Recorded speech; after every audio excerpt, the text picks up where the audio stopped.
The Denver Broncos suffer a devastating loss, 42-17 to the Detroit Lions. They now fall to 7-7 and are in a position where, in order to make the playoffs, they are going to have to win all 3 of their remaining games. They cannot afford to have another stumble at this point. They have to win out, and they have to play better than they did today. Going into next week against the New England Patriots, if they play like they did today, I am not confident in that being a victory, let alone against a Raiders team that hung 63 points against the Chargers. There's a scenario in the final 3 games where the Broncos go 1-2, quite frankly. But this is a loss that could also really kick the Broncos, what's in gear, and can also put them in a position where they could redeem themselves and get in a position where they could get back into the playoff hunt. So we've got Angel Rocha in the house. Good to see you, man, saying we're playing like wimps. Vance Joseph was too intimidated by Detroit's offense. We let them run the ball and throw all over us. We did not play Broncos defense in this game.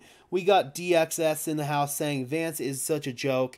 And don't get me wrong, the defensive play calling today was just an overall disaster. Detroit completely exploited us. Whenever Denver blitzed, Detroit had answers for it. Whenever Denver dropped many guys into coverage, Detroit had answers for it. All around, Detroit had all kinds of answers for this Denver Broncos game plan. And they thoroughly kicked our ass, man. They really did. It was just a good old-fashioned butt whipping here. Coming into the game stats for this one, man, it's pretty rough when you look at it. We got Joaquin in the house saying Denver Broncos for life. Good to see you, Joaquin. I know that Broncos country, although disappointed, is ride or die with this team through the end of the year and all the way. I mean, this is not a game where we played our best football, but it's a game where we have a lot of learning opportunities, and it's a game that did not put us out of the playoff hunt, Broncos country. We still can get in if we win our final 3 games, but this is one where you've got to come out and you've got to respond next week against, on paper, an inferior opponent.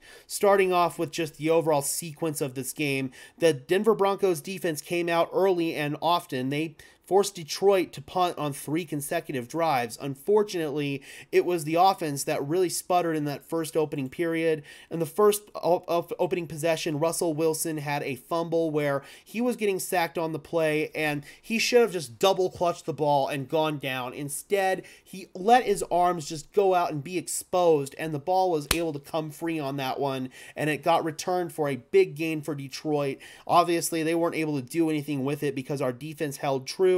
But Denver, once again, 2 consecutive punts after that turnover, they were unable to generate any sort of offense, and then Detroit just went on an absolute run, man. Touchdown, touchdown, touchdown, and then 2 more punts from Denver.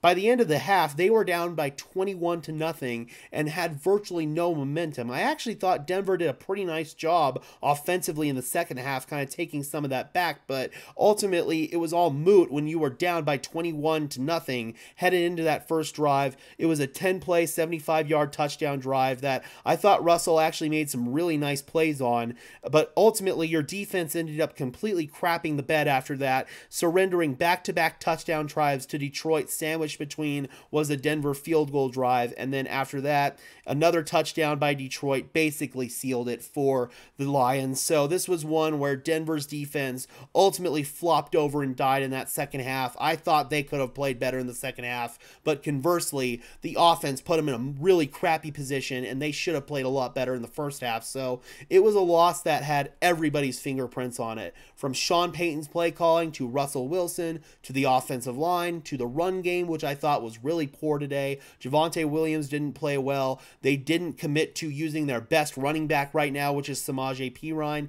That's frustrating. Of course, the refs had a hand in this one. And defensively, man, we just completely failed to do what we needed to do on defense. It was our worst game on defense probably since the second half of the Chicago Bears game. And it was embarrassing, inexcusable, and really a gut punch for the overall morale of this team. But again, guys, I cannot stress this enough. If the Denver Broncos win out, they are most likely going to make the playoffs, so they cannot just waver and die after giving up this kind of performance. They've got to go back to the drawing board, correct these errors, because we can still make the playoffs. It is still very realistic, but this Broncos team has a lot of corrections that have to be made.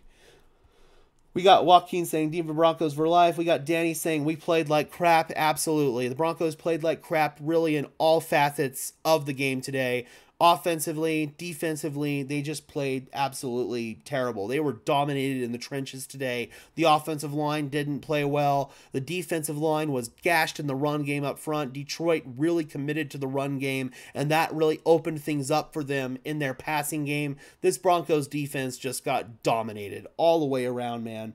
Why do people's deposition towards the team change so much when the team loses or wins? I feel like I'm still maintaining a fairly level head. I'm just stating the obvious facts here. The Broncos can still make the playoffs. This isn't a death sentence for their season. It's a blow, certainly, but the Broncos, if they win out, still can and probably will make the playoffs. It's just that right now, they laid an egg today, and it's all about how you bounce back and respond after laying this kind of an egg against an opponent that really is inferior to you on almost all facets of the ball, man.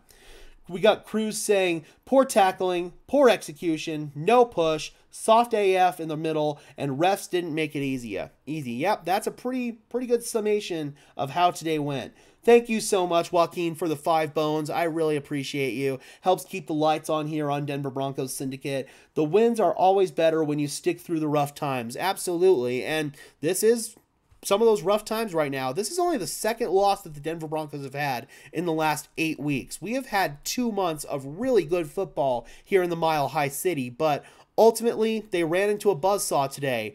I'm not going to sit here and say that the Denver Broncos are dead, because they're not. But they have to learn from this loss, and they have to make the necessary corrections quick.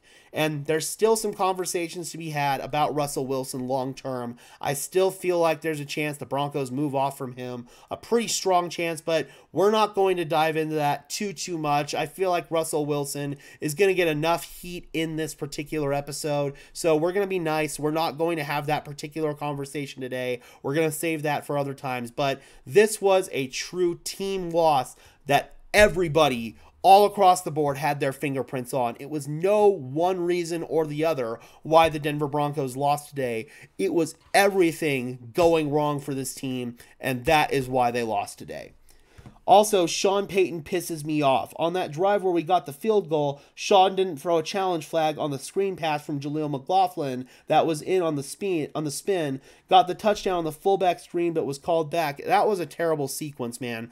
I have no idea why Sean Payton was yelling at Russell Wilson after that. The only thing I can think of is that maybe he made a check at the line of scrimmage that he shouldn't have made. That's the only reason I can think of as to why Sean Payton was yelling at Russ there. He's the one that really screwed up by not throwing the challenge flag. Obviously, the ref ball in that situation didn't help either, but then the offensive offsides was just some flat-out bull crap. That was one where it was very clear and obvious he wasn't offside. Bad call. Payton was livid about it. And that was the one chance that the Broncos maybe had to get back in and take some momentum back. And unfortunately, they had to settle for 3 points on that drive because of the ref ball and because Javonte couldn't get in. I thought even that was borderline. I thought Javonte could have been ruled in. It looked like his knee touchdown kind of simultaneous to him breaking the plane. So that whole sequence, in my opinion, was disaster from the refs, the players, and Sean Payton. Everything was just a complete disaster for the Broncos. Pretty much everything that could have gone wrong for the Broncos in this game did go wrong in this game.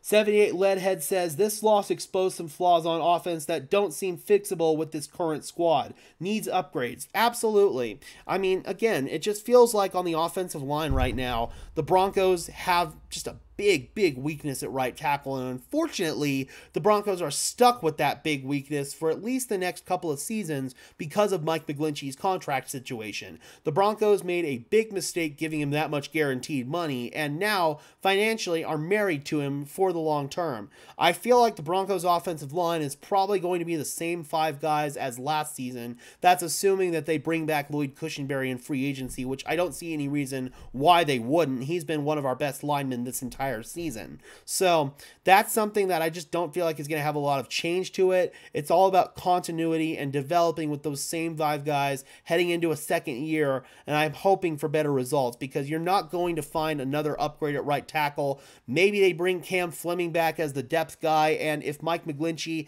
continues to be just a flat-out liability out there, maybe then they bring in Cam Fleming as an option. That's certainly possible.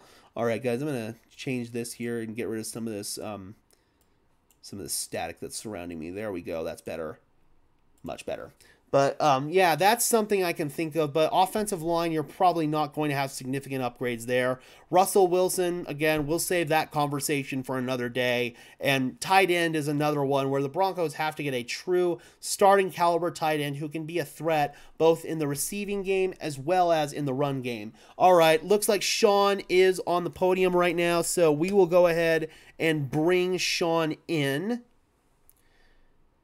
I'll have to go step off for just 1 second, guys, and grab my headphones, but we will go ahead and bring in Sean Payton's post-game press conference right now. Time-wise, I think it made sense.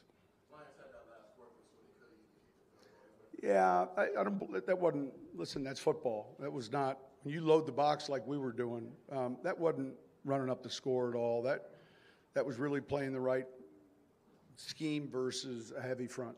You managed the challenge of just trying to control them on the early downs once they sort of got it. First and second down, yeah. They're good. They're a good CFL team. You know, most of your top offenses are real good on those first 2 downs, so it's hard to get them to third down. Broncos fan says fix that run defense. They had quite a bit of chunk plays. 78 says you have to draft linemen, not blow all your money on them. Tonight.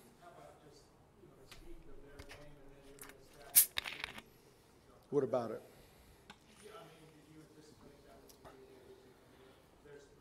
Well, listen, we knew they have good speed, but certainly we hope to play better. Yeah, absolutely. Look, this is a tough league, and like I said, I said this to the players afterwards. You know, you're going to play in these games once in a while, and it's difficult to swallow. Certainly, as coaches, it starts with us. We've got to be better, but. Yep, man, absolutely, Bronco fan. We've got to be able to shake it pretty soon. 200 yards, almost 200 yards given up in the run game is unacceptable. Yeah. Look, those are the things you think about. I mean, all those things. They had good balance. They ran the ball. I mean, one of the real good allies is if you're running the ball, you know, and you're getting to those good down and distances. I think that was the core issue for this Broncos defense today. Man, he's had a good rookie year. I think he's leading the league touchdowns and receptions. I mean, obviously, he's got good instincts and hands. Another good tight end from Iowa. And Sam Laporta. We followed this team a lot in the games we've played, so we've seen a lot of Detroit offense. He's done a really good job, especially for a rookie.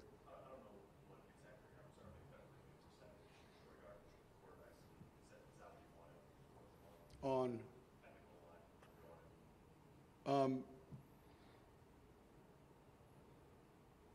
the sequence where Burton scores? No. Yeah. No, 78 says Raiders and Patriots could beat us if we don't straighten up. Yep. No. We handed the ball to Burton. He scored a touchdown, and they called a foul. It was frustrating. What was your view when you saw? I mean, it's not often you see a guard call. Is what it is. Try not to get that fine like Andy Reid. Well, what they did a good job with, Aaron did a good job with some sub-pressures, and they pressured a lot in second down. And it was effective at times. We weren't good enough, and so he's done a good job with this defense. They played really good tonight. I know they had struggled in the last 3 or 4 weeks, but they did a good job tonight. One more question. All right, thank you. Yep. All right, so that is Sean Payton after the Denver Broncos lost to the Detroit Lions. Again, man, it was a loss where they just never really did anything well up front.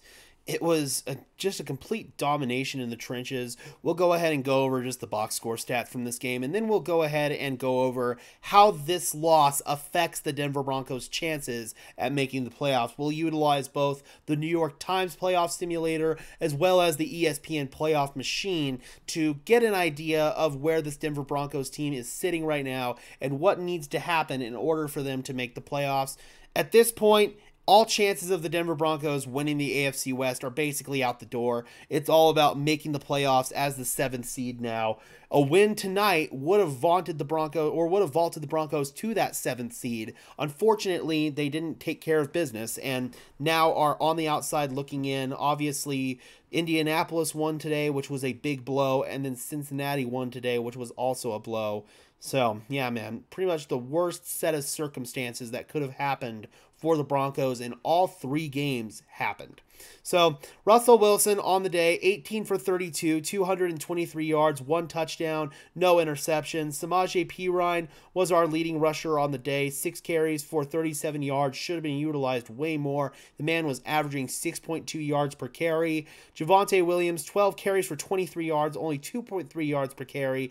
The explosiveness in the burst just is not there from Javonte Williams right now, and it's very clear that he's not the Broncos' best running back at this point in time. It's Samaje Perine, and it's not even really that close.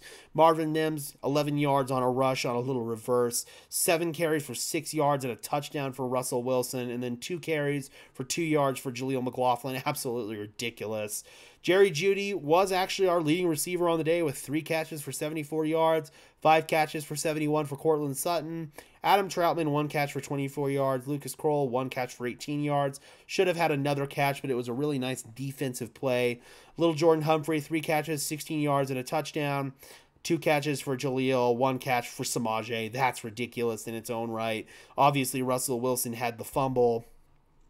Coming over here to Detroit, Jared Goff was just lights out today. 24 for 34, 278 yards, 5 touchdowns, no interceptions, and all of that was due to Detroit dominating us on the ground. Jahmyr Gibbs, 11 carries, 100 yards, 9.1 yards per carry, and a touchdown. Freaking putrid. And then David Montgomery, their bell cow, 17 carries, 85 yards, 5 yards per carry. Both of those guys were phenomenal today. Amon-Ra St. Brown, 7 catches for 112 yards and a touchdown. Sam Laporta with 3 touchdowns on the day. He is easily the Lions' biggest playmaking threat right now, at least from the tight end position. Jameson Williams, 4 catches, 47 yards. Josh Reynolds, 2 catches, 41 yards. Khalif Raymond, 1 catch for 2 yards. Pretty much everybody that we talked about in the pregame that the Broncos were going to have to contain, all of them had big days pretty much. Absolutely inexcusable and unacceptable. DX says, I saw Brandon Johnson returned. We need him more in our game plan. I totally agree with that. You start with Perine if you want to make the playoffs. I absolutely agree with that too. I feel like Perine has proven to be our best running back over these last few weeks.